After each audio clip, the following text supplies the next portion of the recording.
Attendees are in listen-only mode. Good afternoon, everyone. Welcome to today's filtered webinar. It's Become a More Effective Business Writer. The webinar today is led by acclaimed business and finance trainer, published author and filtered course author, Andreas Loizou. Before I pass the controls over to Andreas to kick things off, just a couple of things from me.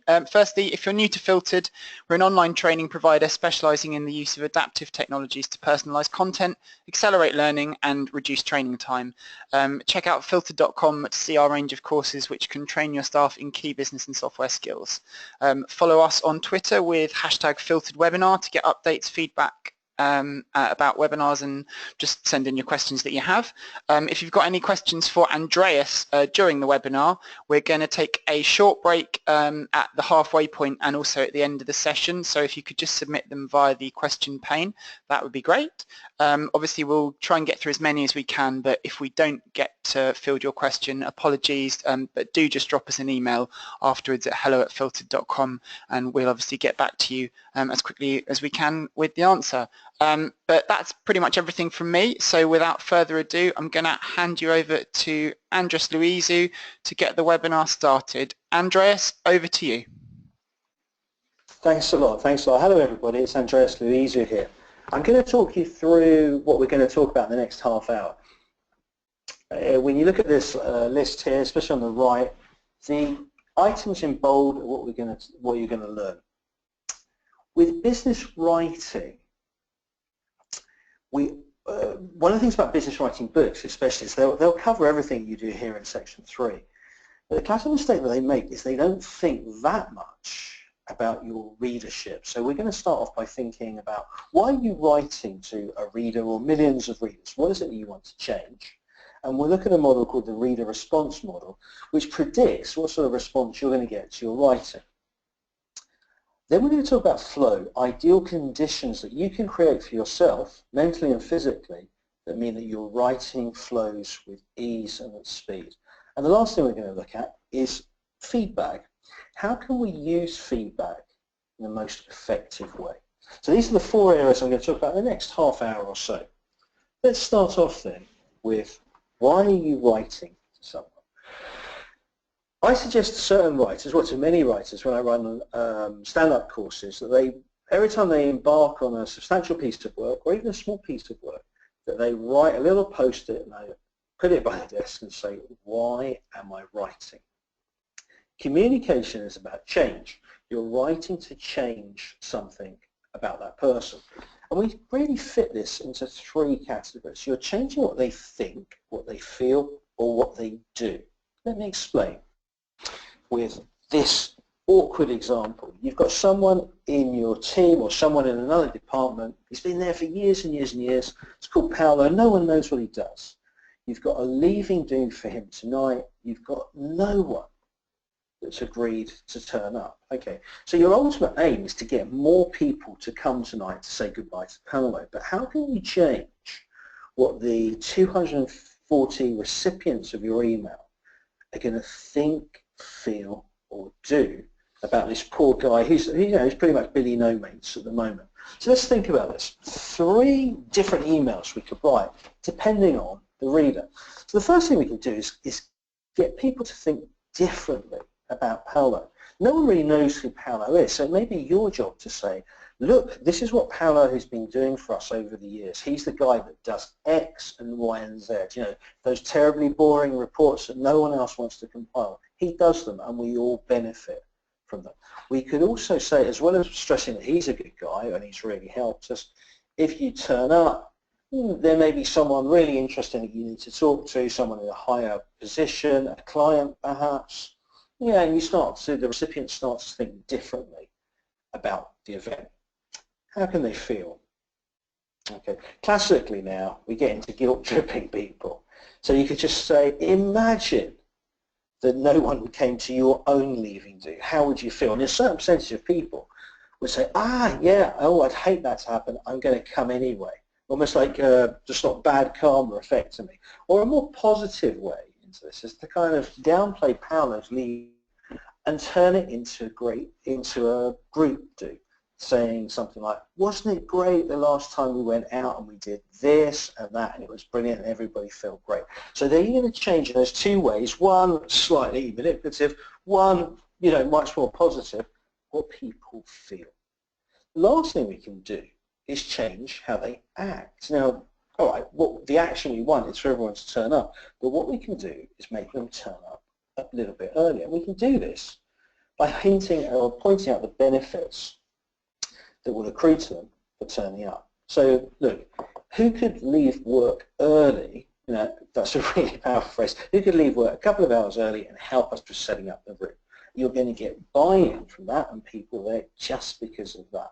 Or you could say, first drink is on the firm, there's food, but it's limited. So let's finish work early, you come there early, and it'll be great.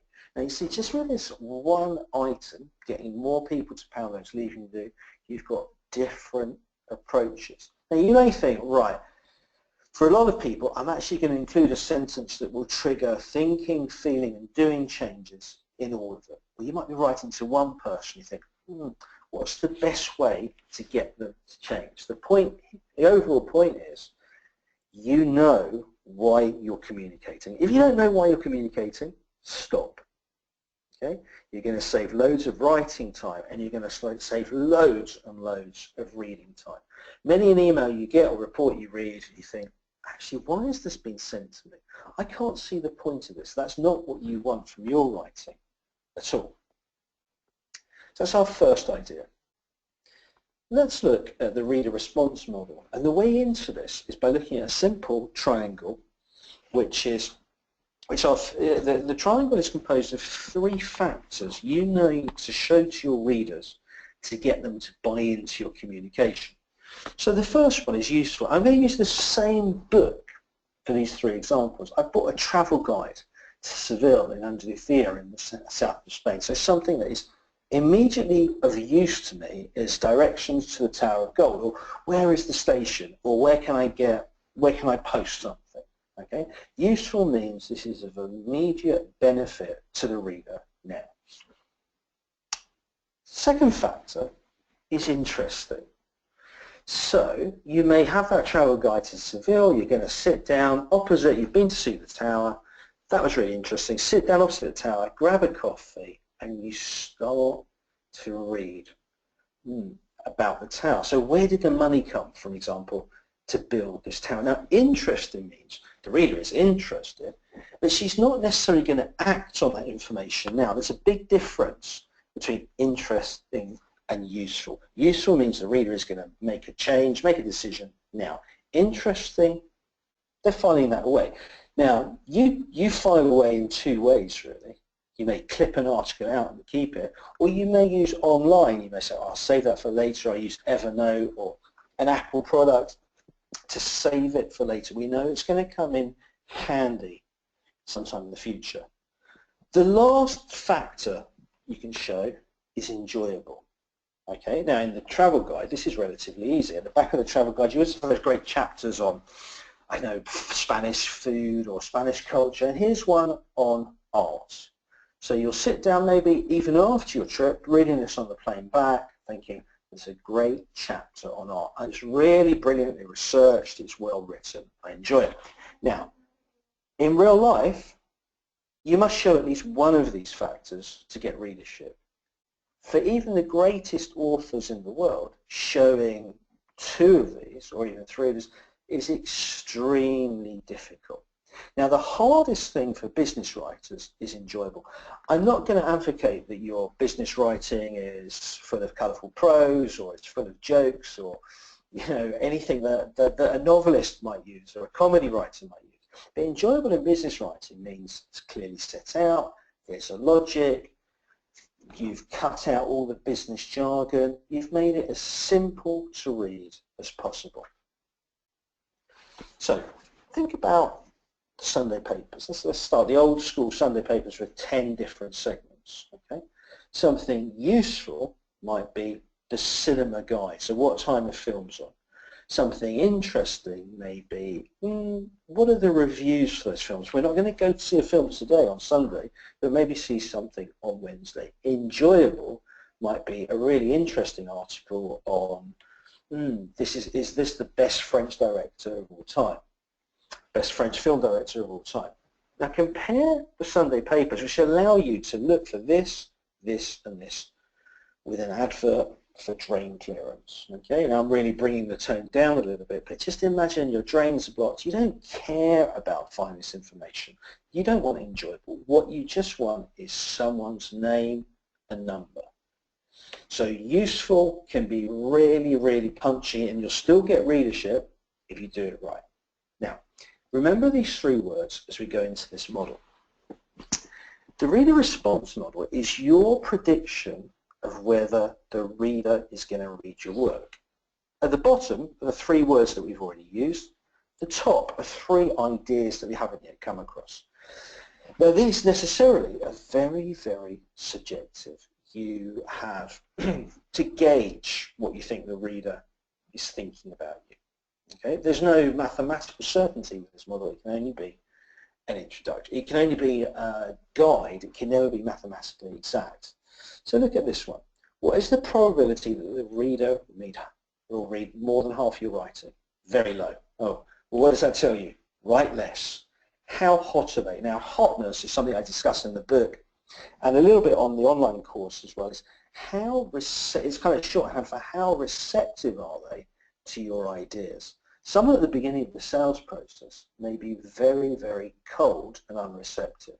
Someone who's making a buying decision is incredibly hot in this sense. And the last factor here on the top three is how much time do you think they have now? Now, in this first example, remember we're going here from very low to very high. If you get this, okay, most of yours tending towards the left, what does this tell you? It means write a very small amount, make it very, very punchy. Okay, and don't expect an immediate reply. Written communication doesn't always demand a reply. It's enough here, say this is a sales cycle, that they remember your name, your company, and your product. That's enough. Let's take a second example. Things here are trending towards the right. This is someone who's very, very keen on your writing. They've got time. They're really hot for you in the sense that they're really interested in what you're writing about. And there's a high probability they're going to read more than half of your stuff. They like your writing, they found it useful and enjoyable in the past, and it's interesting for them. This is an indication that you're going to be read, okay, which is really fantastic news. And if you get that, then that's fantastic. An interesting one is this example. Here you have basically a split decision. You've got someone who doesn't have any time, but they're interested in your subject. Now this is an odd thing. You probably wouldn't expect me to recommend this, but I would say this is the chance to actually not write. They want your ideas, but they won't read them. They haven't got time to go through that email. If they read anything, they'll skim, and we know that skimming doesn't produce good communication. This is one of those cases where I would actually not write. I would phone them. I would walk by their desk. They're interested in you. They're interested in what you have to say to them. They just don't have any time. So what I advocate for you is that you use this reader response model, which is, there's a blank version of this on the online course. You use this as your guide, especially when you're doing lengthy pieces of work. Okay? If you get a 2 on this, that's really good encouragement. Okay? If you get a 3, it's telling you not to write. Okay, at this stage, we're halfway in.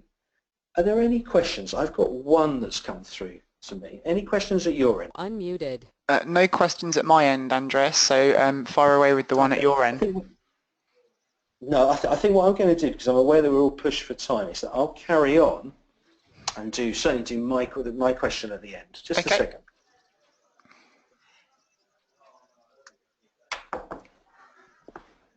Okay, let's go into our third idea, which is the idea of flow.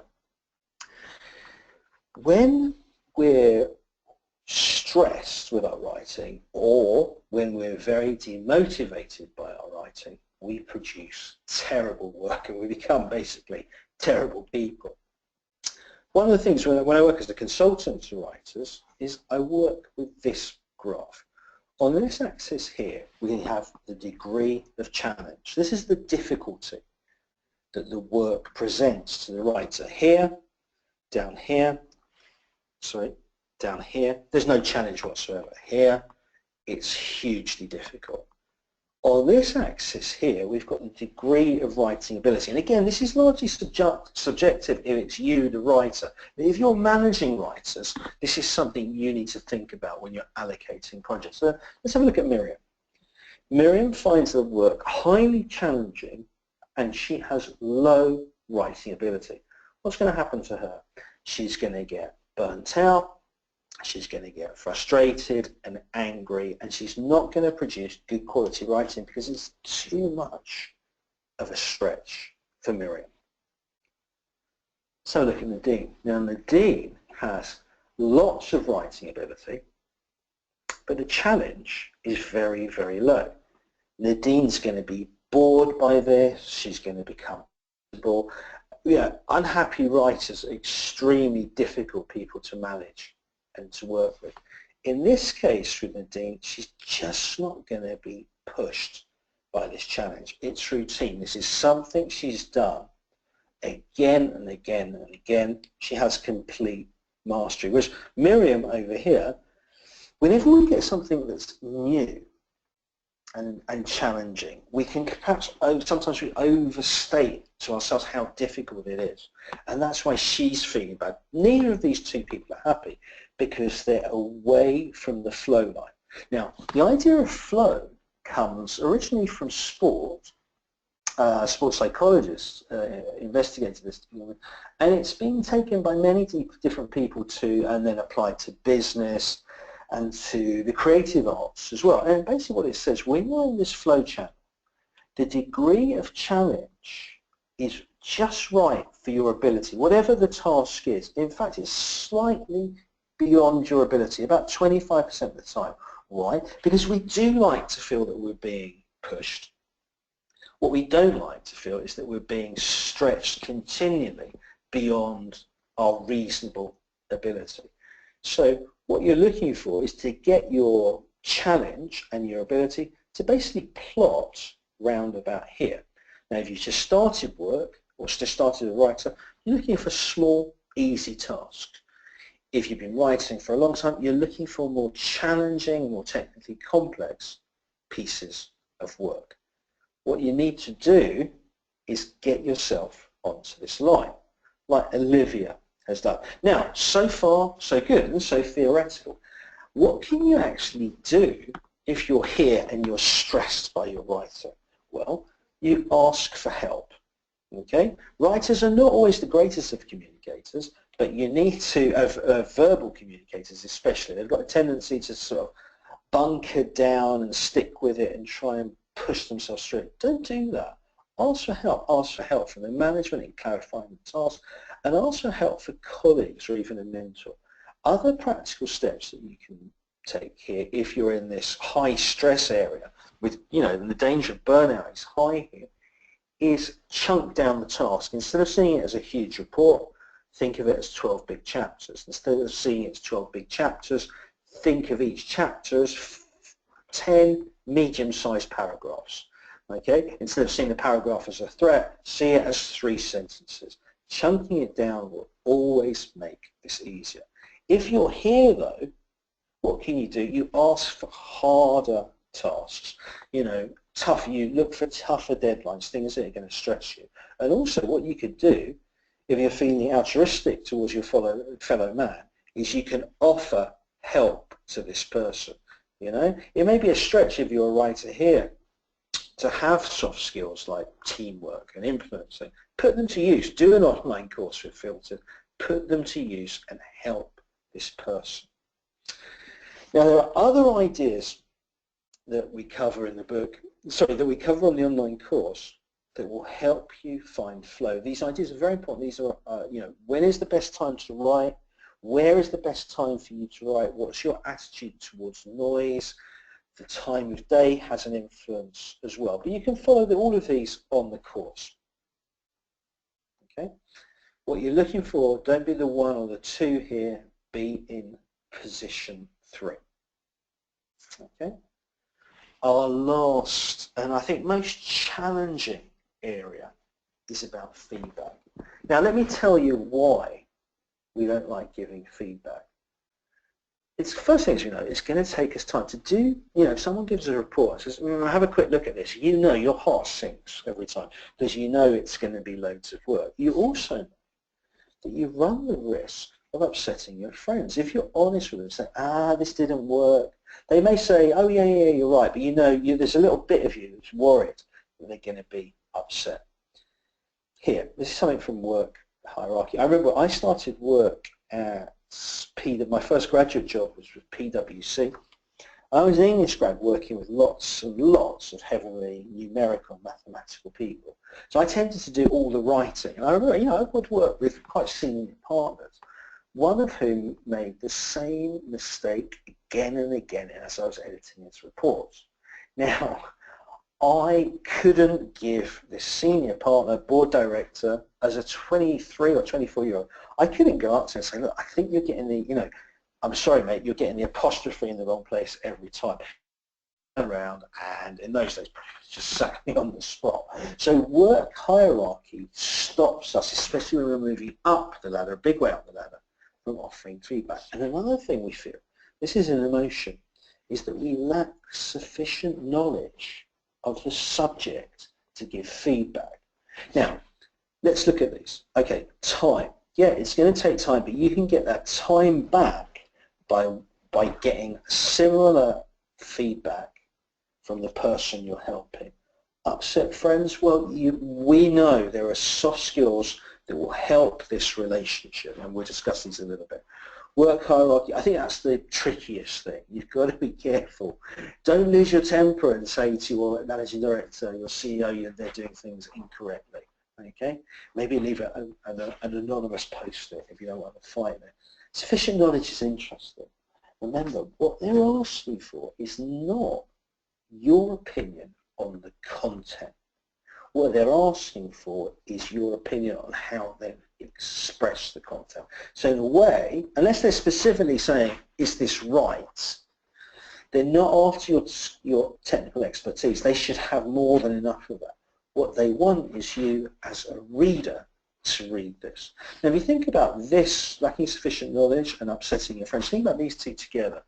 If your friends went out, so you're looking at your friend and they've got gravy on their shirt and they're on a date, you would tell them, if they're a real friend, you would tell them before. It's exactly the same with writing.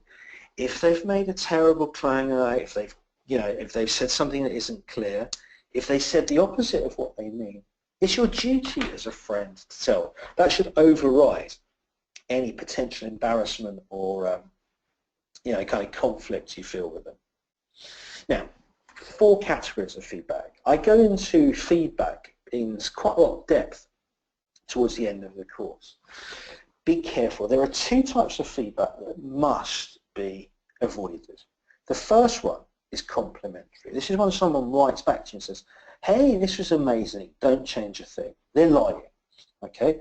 That it either means I love you and you're fantastic, which may be true, but it doesn't help you with your writing, or, and this is much more dangerous, they haven't bothered to read it. Be very wary of entirely complimentary feedback. It's a warning sign.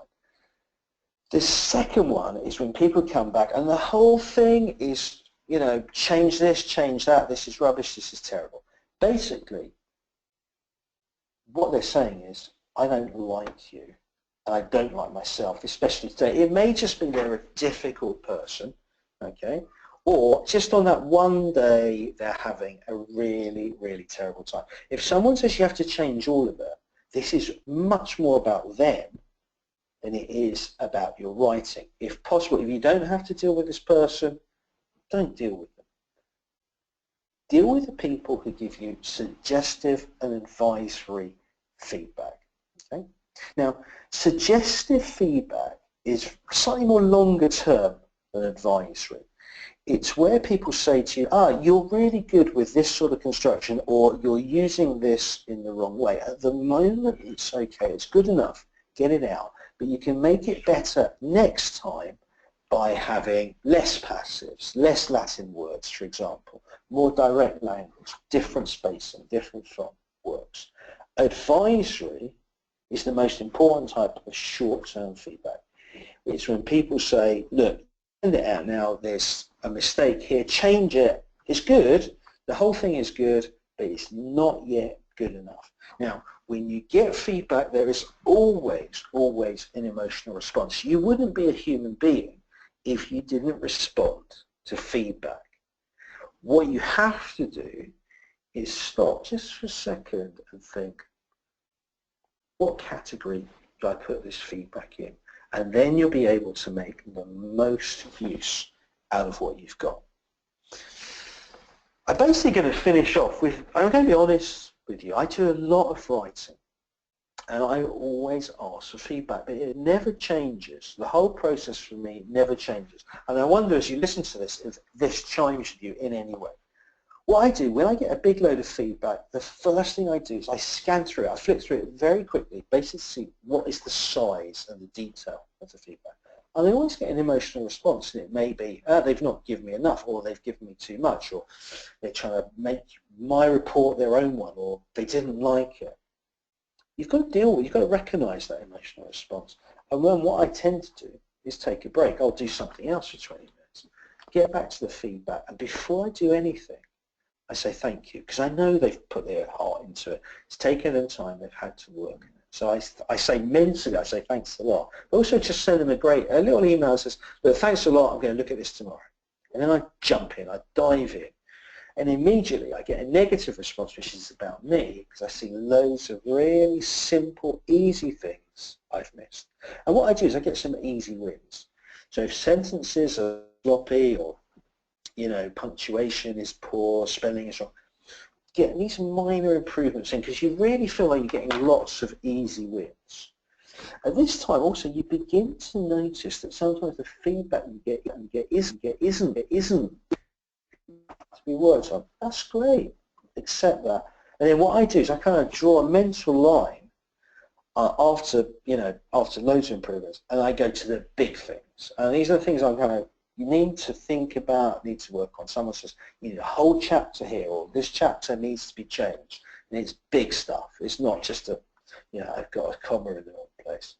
I have a break, and then I really press on with these. And I find as I do these big changes, I get a load of satisfaction, because I know that my work is improving, and I know that I'm learning as well. I get to the finishing stage. Important line here.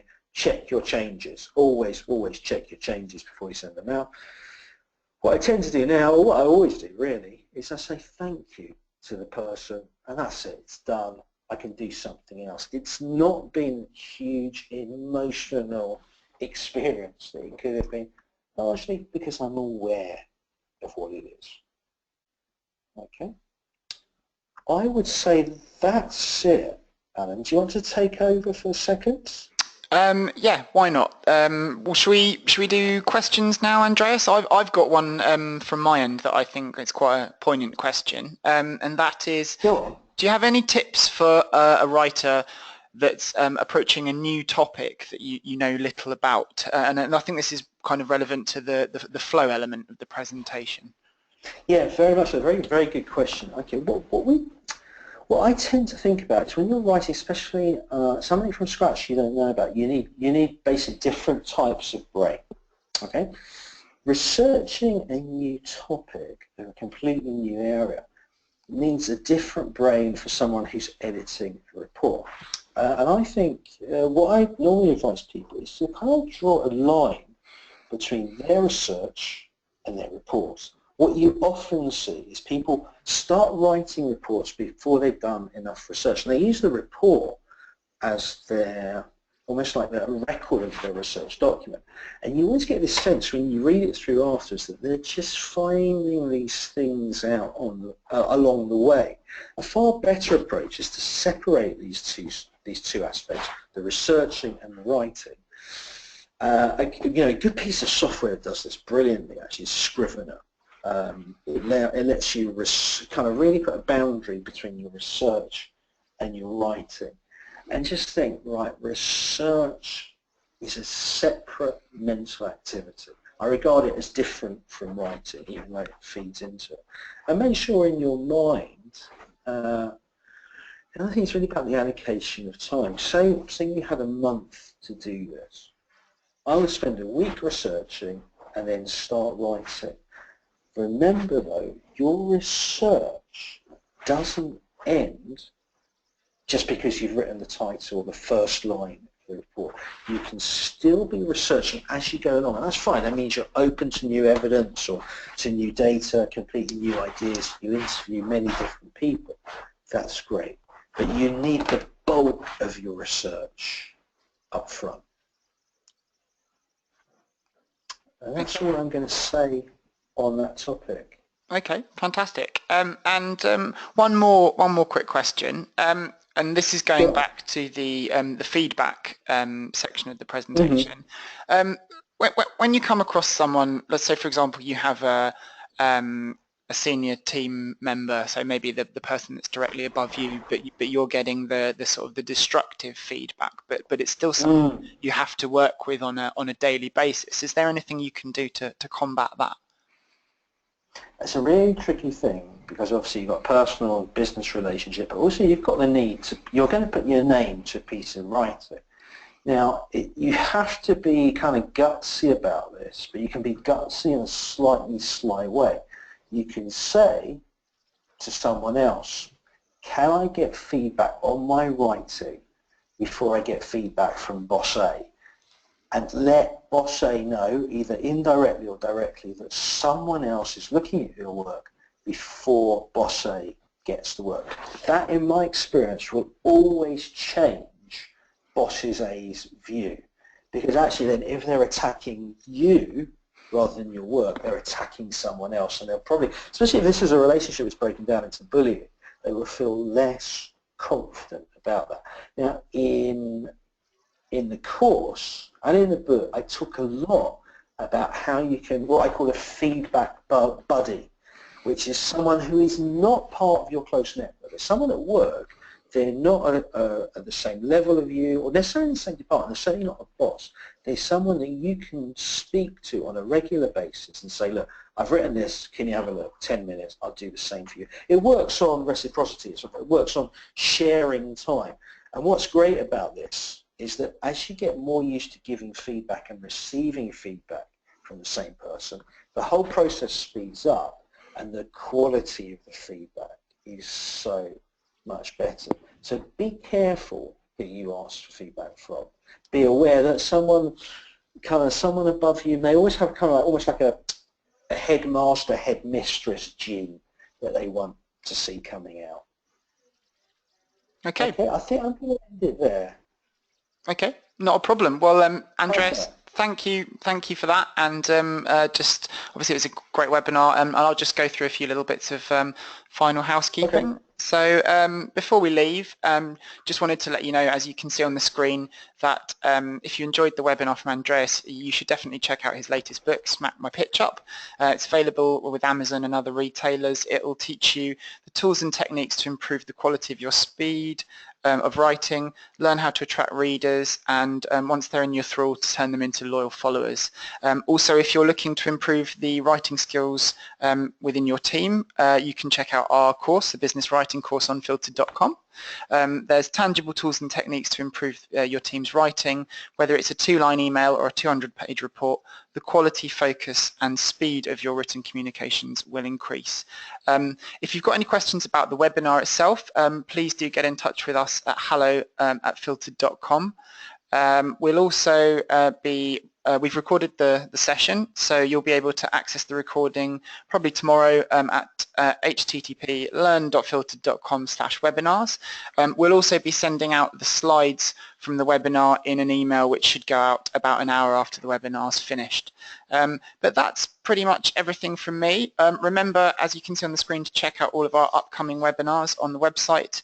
But otherwise, obviously, have a great evening, and we hope we join you for our next webinar, Thursday the 5th of May, and that's Get Started with Office 365 at 4:30 p.m.